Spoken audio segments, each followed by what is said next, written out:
It is an absolutely lovely day here in the UK. It's nice and warm. There is sun out, and I think the best way to celebrate that is stay inside and watch wrestling. Do you not think? Hello and welcome to FCTR. I am Ewan McQuaid, and today we are talking about AEW Battle of the Belts 2. Yes, the TV special that AEW runs on a semi-regular basis. I can't remember when the last one was. But yeah, this event, it had 3 matches on the card, hour long. Did it deliver? Did it, hold up? No. For me, this wasn't great.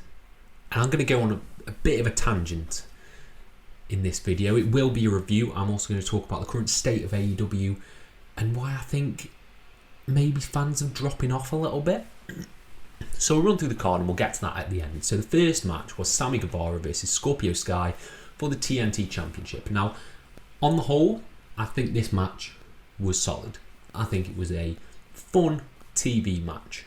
There were some cool spots, such as the Scorpio Sky TKO on the apron. That was really cool. Sammy Guevara got a shooting star, outside shooting star to Ethan Page, which busted him open from the looks of it. Somehow, I don't know how that happened. But the match itself wasn't anything to write home about. And yeah, Sammy is the new TNT champion. He won by low-blowing Scorpio Sky in a completely overbooked finish. I mean, Dan Lambert got involved, Ty Conti then got involved, then Paige Van Sant runs down. She starts brawling with Conti, and then low blow from Sammy Guevara while Bryce Remsburg is distracted, and he hits the, I can't remember what he calls his, I can't remember what Sammy calls his finish, the reverse GTS thing, and wins. He's the new TNT champion. Now, I feel like Sammy, this for me, especially with the post-match when Ty and Sammy were just getting off with each other on the ramp, I think Sammy's turning heel on Dynamite. I think the reaction is not the reaction that they want for Sammy. He's getting coded, essentially he's getting booed. I don't think this feud has done anything for him. So I think a heel turn is imminent. Whether it'll be good. The kind of booking around this show was very strange. It almost felt like an afterthought. But the match itself, it was solid. I don't think the TNT Championship has been as prestigious as it was. And I'm going to say this. When Cody had it, I think ever since Sammy's first reign, since he beat Miro, I feel like the TNT Championship has slid down the pecking order, and I don't think there've been particularly great feuds. There've been a few good matches, but overall I think this feud is a dud. Sammy potentially being heel, sure, and the match itself was okay. It was okay by AEW standards. Then we got the Ring of Honor World Championship match between Jonathan Gresham and Dalton Castle. Again, I feel like it was a fun match, but my overall feeling on this is if this is a new viewer who's tuning in on Saturday night and they're looking at some Ring of Honor stuff, I don't feel like this was a particularly great showcase for him, because Dalton Castle, as much as I love Dalton Castle, I feel like you want an incredibly serious match to demonstrate what the main gist of sort of Ring of Honor is. Maybe like Gresham versus Josh Woods, or Gresham versus, I'm coming up with names off the top of my head from the Ring of Honor roster, maybe one of the Briscoes. I feel like the flamboyant nature of Dalton Castle, which I think is a really good gimmick, maybe isn't the best entry point for someone who wants to jump into Ring of Honor. They see the champ, they see Gresham, and then it's juxtaposed with this incredibly almost comedic gimmick of he's got the boys running back and forth imitating his moves, which I think is cool. I think it's really nice. It looks good on TV, but I don't think it made it look prestigious, if that makes sense. But the match itself was okay. Again, I didn't think it was an amazing match. I thought it was solid enough. And and Gresham appears to have been concussed from this. That's why he's not doing some progress shows. But I just don't think it was a great showcase for Ring of Honor. And then Gresham won. He got the tap. It was a very abrupt ending. We'll get to abrupt endings in the goddamn main event. But then we got the post-match of Jay Lethal and Sanjay Dutt jumping the barricade. Well, no, did they jump the barricade? They came down. They came down from the entrance ramp. And they have Satnam Singh. Now, I've not got my thoughts out there on Satnam Singh. His debut was really bad. It is probably going to be one of the all-time worst AEW debuts, with the likes of the Dark Order beatdown and Butcher and the Blade. I thought it was also a pretty bad debut in AEW. I think in this post-match, actually, he showed a lot of promise. He was incredibly charismatic. So the way he's carrying himself, the way he was throwing himself about in rage, I think he's got good facial expressions. However, I'm not interested in seeing him wrestle. 7'2" guys don't really have a great track record of being incredible wrestlers, namely Great Khali and currently Omos. So I don't know, they're dedicating a lot of time to Satnam Singh.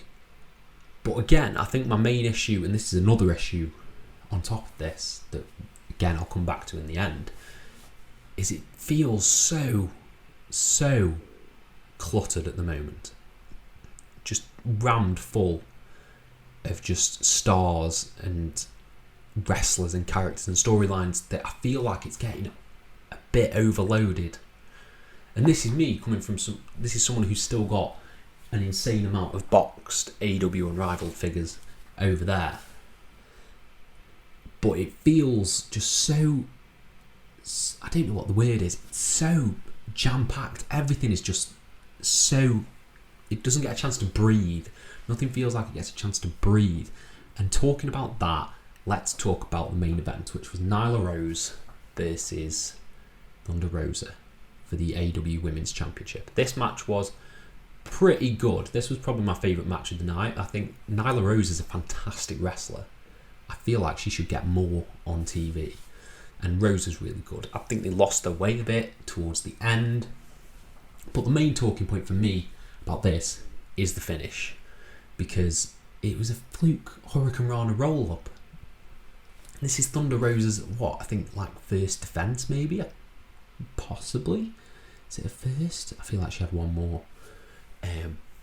But she don't need to be getting fluke roll-ups on Nyla Rose. Just let her win clean. And then we didn't even get replays of the finish or the match or anything. It just cut. It abruptly cut.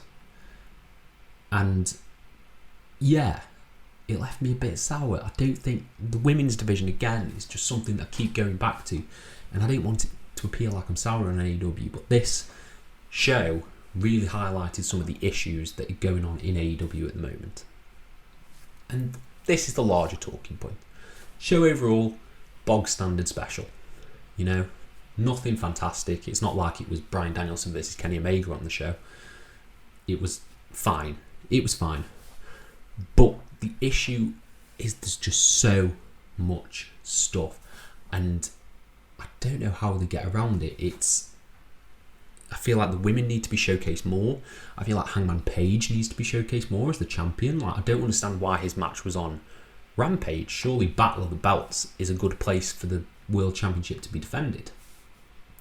You've got all the Ring of Honor stuff, which I don't know if that's going to lead into Ring of Honor getting its own show again.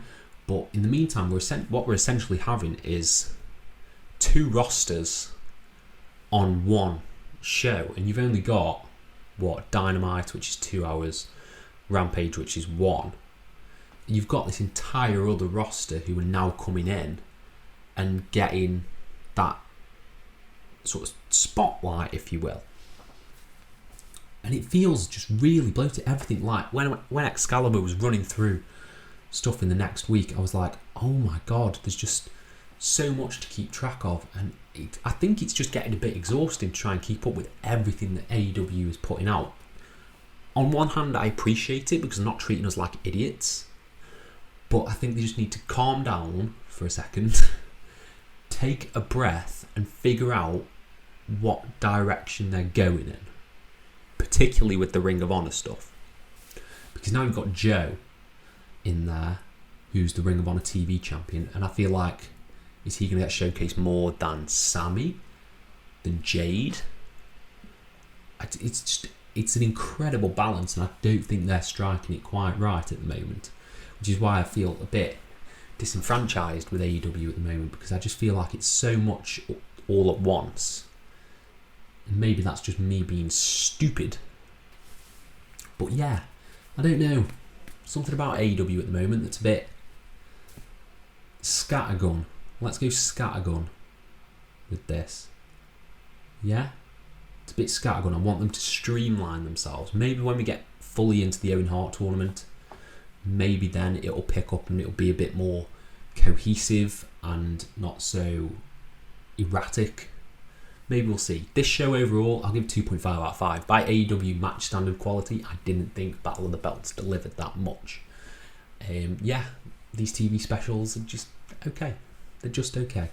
Let me know your thoughts on AEW in the comments below. Let me know your thoughts on Battle of the Belts as well. And yeah, stay tuned for more reviews. 2 progress reviews coming up. And yeah, hit subscribe. Thank you all ever so much for your support. And have a nice day.